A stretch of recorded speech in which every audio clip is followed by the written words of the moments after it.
Hey folks, Joe here, and welcome to a brand new video for the Guild 3. So we're ever getting closer to the eventual release date of the game, so I feel like it might be a good moment to actually go ahead and do a more tutorial-ish type of video compared to the 3 reviews I've done and a few gameplay. Uh, I figure out it might be a good idea to show a little bit more in depth, good way to play the game would be. First thing, we have to pick a scenario just for randomly in this game. We'll play Dijon. We got a few setups to make, but usually leaving them to the default is a good enough decision. We have the maximum number of opponents, so that will be other families with whom you'll be competing. We'll leave it at 14 for now, so it increase the amount of enemies we can deal with, either in friendly or not so friendly ways. Difficulty normal, you can put it to easy. I leave it to normal because I have a feeling this is actually how the game is expected to be played. You can give yourself more of a challenge by getting higher difficulties, so it makes the game harder in arbitrary ways. It's not just that the families that you're playing against are better, they just have more resources than you do.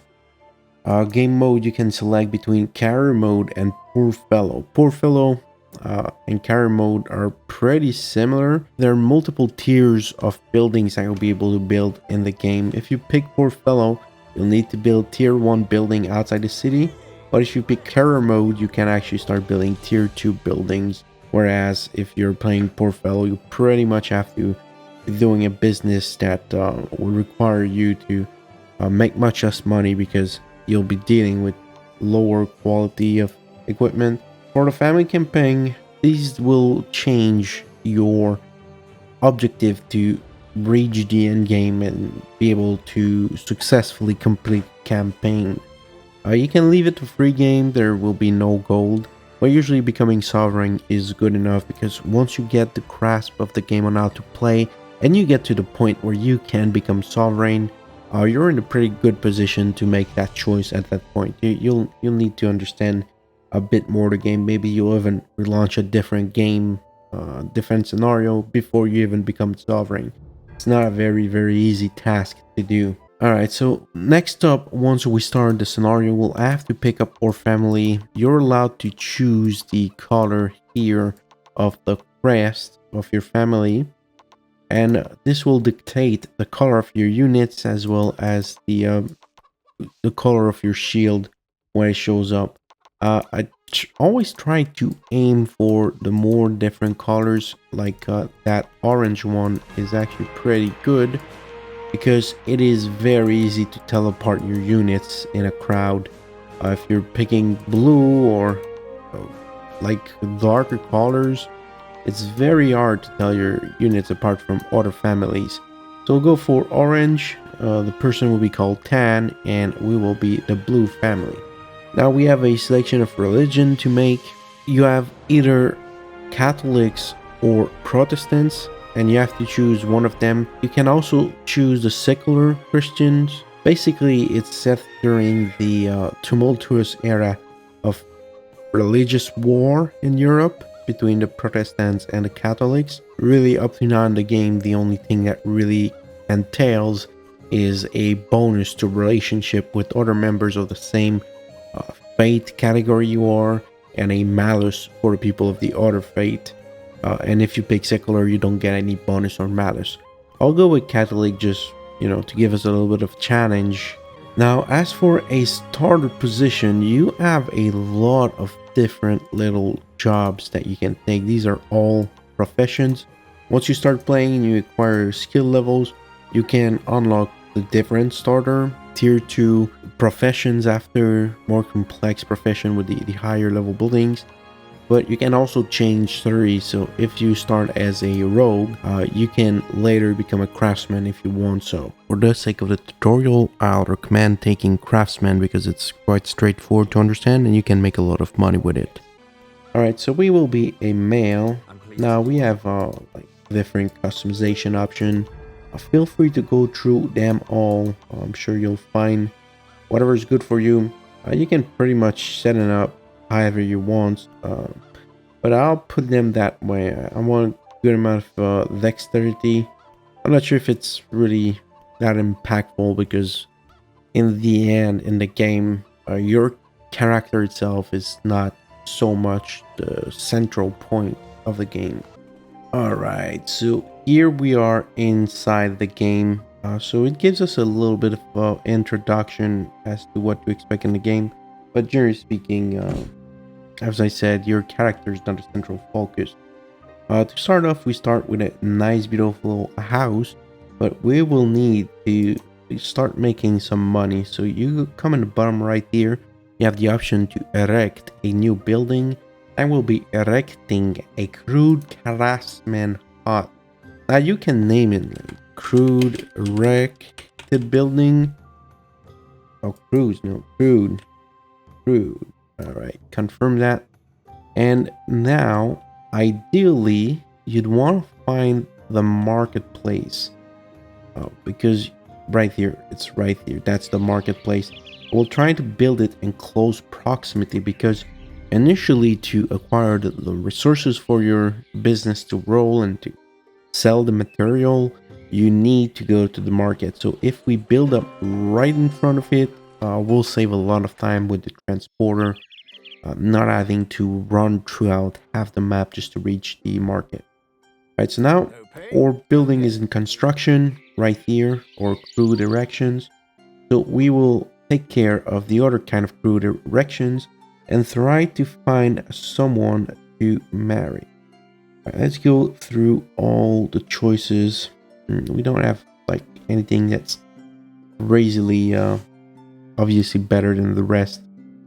All right, so we got a few information here. We got the level of the person, and we also got the age, which will be the primary things you'll want when you start going for a romance. So we select the person in question, Nicole Piquet 21, and we instruct Ortan to go and try to courtesan this lady. Now, in our crude erection here, we will start building up different material. So what we'll need a transporter. So we hire a transporter for the sum of $200, and then we will be hiring workers. So we max out the building with the workers and the transporter, and we leave it so. Now we can select here in the order list. We can either make manually a selection to construct a certain amount of goods. For example, we'll start creating a single weapon hilt, and this person will be making it, and it will go into the crude list here. Now there's a few people working around. I'm not sure why she started working onto something else, but usually what I do, I just put it to automated construction. So we have the job list going on, and the people will start working through the list. So making 10 sword, then making 10 iron blocks, and then making 10 ilk, and then going back to making 10 swords. Meanwhile, the transporter will be keeping appropriate stock of primary goods. Right now, she's running to get some flax because that is one of the requirements to make one of the equipment, probably the hilt. Yeah, the one iron and one flax makes a hilt, and a hilt and one iron makes a sword or a dagger. Yeah, that's a dagger. So we will be going through that production over time, and our units or transporter will keep the supply up, and our characters will be working on whatever they can. In the meantime, let's go and find our man Blue. I'm sorry, Tan. Oh, she rejected us. That is horrifying. Yeah, so we get a small wounded in the charisma, so that's a personal injury. For 15 seconds, we are wounded, but the bigger problem is we cannot embark on a romance for the moment. We have to give it a little bit of time for it to cool off, and allow us to go into another hunt. So that's weird. Usually we don't get really rejected by early game standards. But apparently this person decided to reject me. Maybe because of her title, she's a lady squire after all. Let's go after this 20-year-old Arnaud and confirm. So we will get our man running. We will follow him, and we can actually do some time compression here with using the plus and minus on the keyboard at the numpad level. All right, let's see. We started conversation. Oh, and we have some choices here. So here you have different choice for the conversation, but if you look at the percentage rate, depending on your skill set that is being used, it gives you higher or lower chances. So 73 is good. Let's use that. Perception.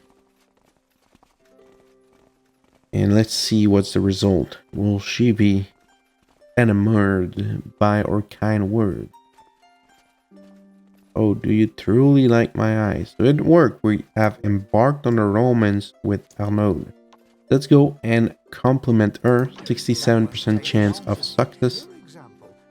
But we can use another skill set and give us higher chances. And now we'll be at the grindy part of making this person likes us enough to marry, because as I said, the character is not the game. The game is making sure your dynasty is rolling. Alright, let's see if we can sweet talk. 57% is pretty low rate. I'd rather not risk it. All the other choices are even more complex than that. Let's go back to complimenting. It's 70% chance, but if we click on it, we have 75% chance.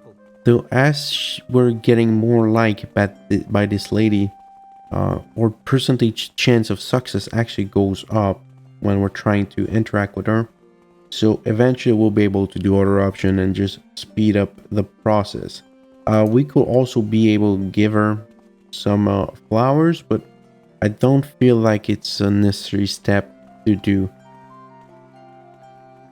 For the flowers, you can either get them from the marketplace. So any local marketplace will be able to sell you some flowers, or you can craft them at home with the primary resources, which I completely forget about. But really, as you can see here, it's not a requirement. It can take a little bit longer, I think. Well, it definitely takes longer without a gift, but it's not that bad, right? Alright, so romance, complimenting that person. Let's see, sweet talk is 68. Okay, we can try that. Let's just see, hopefully that will be... Oh, that is a failure. Alright, no problem. We'll go back and select the higher option. And we'll slowly grind this lady to love and marry us. Once we're married, we will send the characters back home. And we'll get them to start making another generation. 62% chance on the kiss. I will not risk it at this moment. I'll go back to a basic compliment. And we got 80% chance now.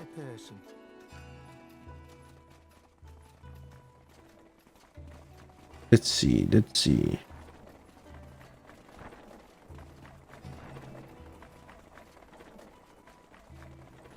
Alright, let's get another sweet talk. 73%, so we have a little bit better odds now. Oh, let's see if that works. And that was a success. Alright, so we got a big jump up. Let's go back to a compliment here. And 82% chance of success. That's fine. We'll take that.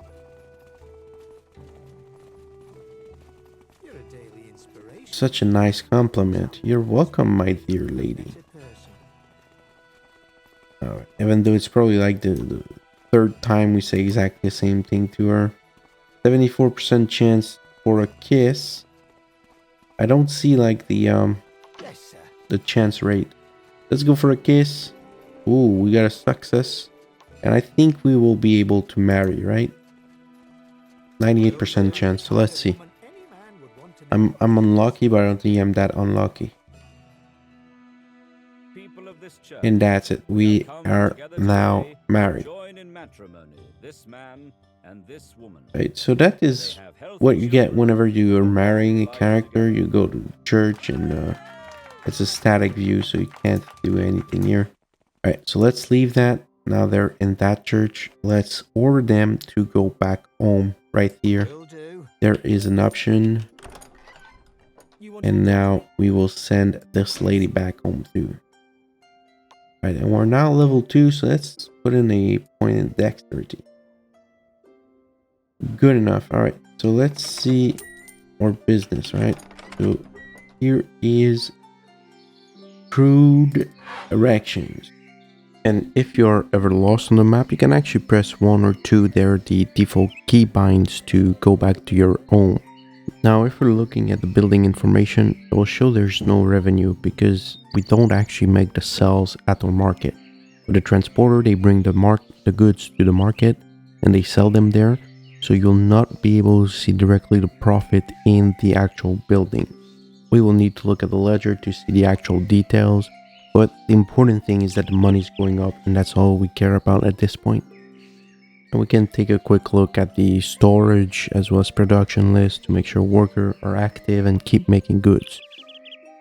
Alright, let's go into the add-ins up here for crude erections, and let's unlock the option for one more employee, another worker. Let's hire another worker. Alright, so in the meantime, our newlywed couple just got back home. So let's select Tan, the main person of the dynasty, and select the option to create an heir. Of course. And now we just wait a bit and we'll get the result of this insemination. And we have another dynasty that already acquired a new title. You see, we're not doing so great. Alright, so our wife got pregnant first try. That is great. Now, from the home interface, now that our wife is pregnant, we'll be able to manage a bit the family. So, right here, from that section, you can hire workers, but they can only be family members. So let's hire both of our family members so they start doing something. And let's ask them to go ahead and boast about our achievements. So they'll get going with that and will generate us some influence that we'll need later on. So in the game, there are two types of currency. There's gold and there is influence. You want to keep them up as much as possible, right? That's pretty much the entire game of capitalism. Influence will be mostly used to acquire new titles and unlock new skills, while gold is for pretty much anything else that you can actually buy.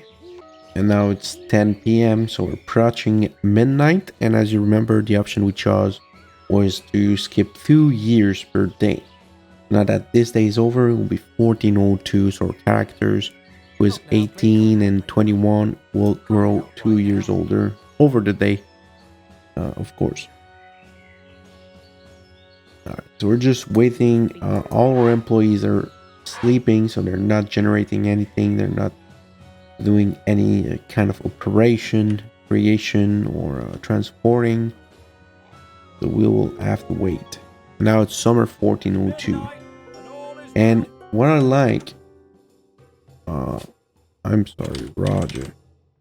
I should have slowed down the time. It's going way too fast. So what I like usually about skipping multiple years is whenever you reach midnight with a pregnant lady, she will be giving a birth. But if you impregnate the wife soon enough, your character will go through the entire pregnancy within a single day and will give birth. And then you can bring back the husband and produce another offspring. You're able to get like 2 kids a year. And that is great if you don't want to pay your workers, because you'll be able to make your kids work for free. It's not like it used to be, right? Alright, and now we'll go up to the left into the skill tree. You finally have enough money to upgrade or rank. Count your blessings. Your tireless efforts have earned you a new title. Increasing your titles allow you to have new actions. For example, here we can drive our workers, distract the cars, we can stack blocks to the markets for kids, we can hunt the rats for the kids, we can do church donation and denounce or praise somebody in public. But most importantly, we can have one more business. We'll be able to build a brand new business that'll be generating cash flow. So as we progress through the tree, we'll have to spend more and more money and more influence to start acquiring the titles. And for example, here the rank of citizen costs you 4,000 gold and 250 influence. This is a one-time fee, but if you start the game rather than taking a poor fellow mode, you take carrier modes, you'll start with citizen rank. Alright, so I actually made a little bit of cash with a delivery of 12 daggers, almost 2 grand in one go. We can now get our yeoman title, claim that, and we can claim a crew craftsman level 2. Let's confirm that. Now we don't have much money, but we do have access now to throwing knives, fittings, and nails, which will be much better in terms of making money. And you see, I'm actually almost bankrupt because I don't have enough money to stay afloat. So what we'll do is we will quickly cancel boasting and start begging. And we'll beg money, right? We need our people to start begging a lot of cash, because it's the only way we'll make money now. A severe snowstorm is raging in the area. Come on, one last dollar. Oh, all right. So our business went back in action, and Claude went and sells some fittings, so we don't have to worry about cash for now. That's great. That's great news. All right, so we now made a decent amount of cash, so we can actually go and expand in the skill tree. I was looking at both choice. I'm not sure if there's one that is definitely better than the other, but this one, Tinker 1, allows us to fabricate copper, which I think will be a very good mix with what we are already doing as a business. Right, so I choose the option for that in the skill tree, and now if I come to build some business, I can now make a Tinker's Hut. And let's take the name they give us.